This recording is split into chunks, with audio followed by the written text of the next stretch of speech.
Enayetnagar union, Bhaktabali union, Fatullah union, Kashipur union থেকে আগত আমার শ্রদ্ধেয় নেতা ও কর্মীরা, আসসালামু আলাইকুম। আজকে 2024 সালের শেষ দিন, ডিসেম্বর 31 তারিখ। আর কিছুক্ষণ পরে আমাদের মাঝে নতুন এক বছরের সূচনা হচ্ছে। এই 24 সালের প্রান্তিলগ্নে এবং নতুন বছরের সূচনাকালে আজকে আমাদের এই কর্মী সভা, আপনারা সবাই উপস্থিত হয়েছেন, আপনাদের শুভেচ্ছা জানাই। আবারও আমরা বিভিন্ন ওয়ার্ডে, বিভিন্ন ইউনিয়নে আপনাদের নিয়ে বিভিন্ন রকম প্রোগ্রাম করে থাকি, কারণ এই প্রোগ্রামের একটা সুবিধা আছে। আমরা যখন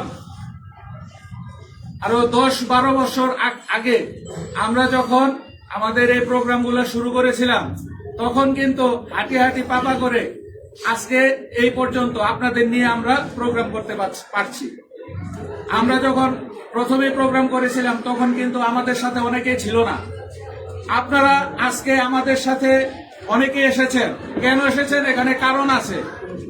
আমরা যখন ফতুল্লা থানার সাবেক আহ্বায়ক কমিটির সদস্য ছিলাম, শাহজাহান ভাই, আমি, তখন আমরা দেখেছি যে বিগত যে কমিটি ছিল, তখন এই ওয়ার্ডের বা ইউনিয়নের বা থানার নেতারা তখন যারা রুট লেভেলের কর্মী আছে তাদেরকে কিন্তু মূল্যায়ন করতো না, যার ফলে অনেকের মধ্যে একটা বিতৃষ্ণা এসে পড়েছিল।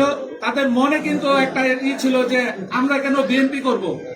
এর মধ্যে আবার ছিল আওয়ামী লীগের যে দুঃশাসন, এই দুঃশাসনের ফলে আমাদের অনেক পরীক্ষিত নেতাকর্মী কিন্তু দেখা গেছে রাজনীতিতে আসে নাই। তো আমরা আমাদের যথাসাধ্য চেষ্টা করেছি আপনাদের সাথে নিয়ে রাজনীতি করার জন্য, যার ফলে আপনাদেরকে সাথে নিয়ে আমরা আজকে বিরাট একটা অংশ হিসেবে আমরা ফতুল্লা থানায় রাজনীতি করছি, যার আমরা বাস্তবায়ন দেখেছি 16ই ডিসেম্বরে।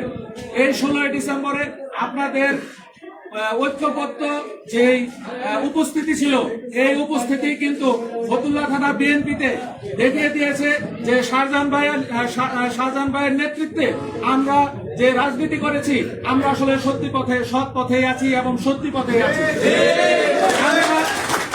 আমরা আমাদের নেতা আলহাজ মোহাম্মদ শাহ আলম সাহেবের যে সুপরামর্শে আমরা রাজনীতি করছি, তার রাজনীতি করে আমরা কখনোই রাজনীতিতে কোনো বিচ্যুতি হতে পারি নাই।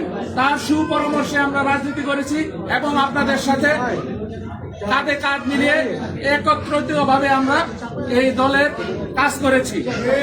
আমরা দেখেছি বিগত যে কমিটি, জেলা কমিটিটা বিলুপ্ত হলো, আপনারা দেখেছেন, এমনকি সারা নারায়ণগঞ্জ, এমনকি সারা বাংলাদেশের মানুষ দেখেছে যেইভাবে বিলুপ্ত করা হয়েছে।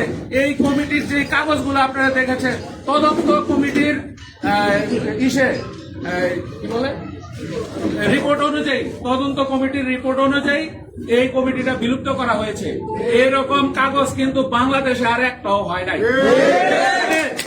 এইখানে দেখতে হবে এই গত 2 বছরের এই জেলা কমিটি, তাদের দোসররা থানা, ইউনিয়ন এবং ওয়ার্ডের যারা নেতৃত্বে এসেছে, তারা তাদের এই দলের প্রতি কতটুকু পার্টিসিপেট আছে এবং তারা কিভাবে এই দলের সাইনবোর্ড ব্যানার এই শো করে কিভাবে এই দেশে চাঁদাবাজি করেছে। প্রতিটা সেক্টরে তারা চাঁদাবাজি করেছে। গার্মেন্টস, মেল ফ্যাক্টরিতে হামলা করেছে, মামলা দিয়ে সাধারণ যারা আমরা আমাদের যারা রাজনীতি করে, বিএনপি করে, তাদেরও কিন্তু মামলা দিয়ে তারা হ্যারাসমেন্ট করেছে, যার ফলশ্রুতিতে সাধারণ মানুষ এখন বলছে যে আগেরটাই ভালো ছিল। কিন্তু এটা কিন্তু খুব বিপজ্জনক একটা বিষয়। এই বিপজ্জনক বিষয় কেন? কারণ আওয়ামী লীগের দুঃশাসন তারা দেখেছে। এখন আওয়ামী লীগ যাওয়ার পরে এই আমাদের বিএনপির ব্যানার ব্যবহার করে যারা চাঁদাবাজি করেছে, তাদেরকে দেখে এখন তারা বলছে যে আগেরটাই ভালো ছিল। তাই আমাদের উচিত যারা চাঁদাবাজি করেছে, যারা হিংসাত্মক ব্যবহার করেছে, তাদের মাধ্যমে যারা হয়েছে, ক্ষতিগ্রস্ত হয়েছে, তাদেরকে আমাদের বুঝাতে হবে, এই দলের কাজ করতে হবে, যেন সামনে যে নির্বাচন আসছে এই নির্বাচনে আমাদের বাংলাদেশ জাতীয়তাবাদী দলকে আমরা একচ্ছত্রভাবে আমরা করতে পারি, সংখ্যাগরিষ্ঠতা অর্জন করতে পারে, সেদিকে আমাদের কাজ করতে হবে। কিন্তু আমাদের কিন্তু মনে রাখতে হবে যে এই বিএনপিটা জিয়াউর রহমান সাহেবের যে প্রতিষ্ঠিত যে দল, এই দল যাতে কোন রকম কোন দুর্নাম না হয় এবং এই দলের এই দলকে ব্যবহার করে কেউ যেন কোনো দুর্নীতি করতে না পারে। তাই আমি বলবো, আপনারা আমাদের সাথে আছেন, আলহাজ মোহাম্মদ শাহ আলম সাহেবের সাথে আছেন এবং আমাদের শাহজাহান আলী ভাইয়ের সাথে আছেন। তাদের নেতৃত্বে আমরা আগামীতে এই দলকে আরো সামনে নিয়ে যাব এবং আলহাজ মোহাম্মদ শাহ আলম সাহেবকে আমরা এই নারায়ণগঞ্জ 4 আসনে এমপি হিসেবে মনোনীত করতে পারবো ইনশাআল্লাহ। এখানে আমি এই দলের একজন নগণ্য কর্মী। আমার বাবাও ছিল এই ফতুল্লা থানা বিএনপির একজন নগণ্য কর্মী। তার হাত ধরে কিন্তু এই বিএনপিটা এই ফতুল্লা থানায় প্রতিষ্ঠিত হয়েছে। উনি ছিলেন এই ফতুল্লা থানা বিএনপির প্রতিষ্ঠাতা সভাপতি। তাই আমি তার সন্তান হিসেবে আমি এই দলের জন্য আমার রক্তের শেষ বিন্দু পর্যন্ত আমি এই দলের কাজ করে যাব। এই দলের কাজ করার জন্য আমার অবশ্যই আপনাদের দরকার আছে। তাই আমি আপনাদের আহ্বান জানাবো, এখন আপনারা যেভাবে আমাকে সাহায্য করছেন, শাহজাহান আলী ভাইকে সাহায্য করছেন, আশা করি আগামীতে আরো বেশি আমাদের সহযোগিতা করবেন, আমরা যেন ফতুল্লা থানা বিএনপিকে সুপ্রতিষ্ঠিত করতে পারি। তো এই বলে আমি আমার বক্তব্য এখানে শেষ করব। আর আমি শাহজাহান আলী ভাইকে জানাই, ফতুল্লা থানার পরবর্তী যে কমিটি আসছে ফতুল্লা থানা বিএনপির, সেই ফতুল্লা থানা বিএনপির সাধারণ সম্পাদক হিসেবে আমরা সবাই দেখতে চাই, নাকি? যাতে এই ফতুল্লা থানা বিএনপিতে সাধারণ সম্পাদক হিসেবে মনোনীত হতে পারে সেই বিষয়ে আমাদের সচেষ্ট থাকতে হবে এবং তাকে সর্বোপরি সাহায্য সহযোগিতা করতে হবে।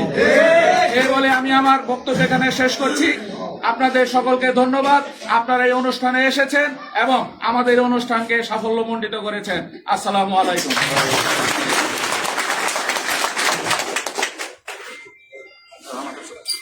ধন্যবাদ অ্যাডভোকেট জহিদ হোসেন রুবেল ভাইকে ওনার গুরুত্বপূর্ণ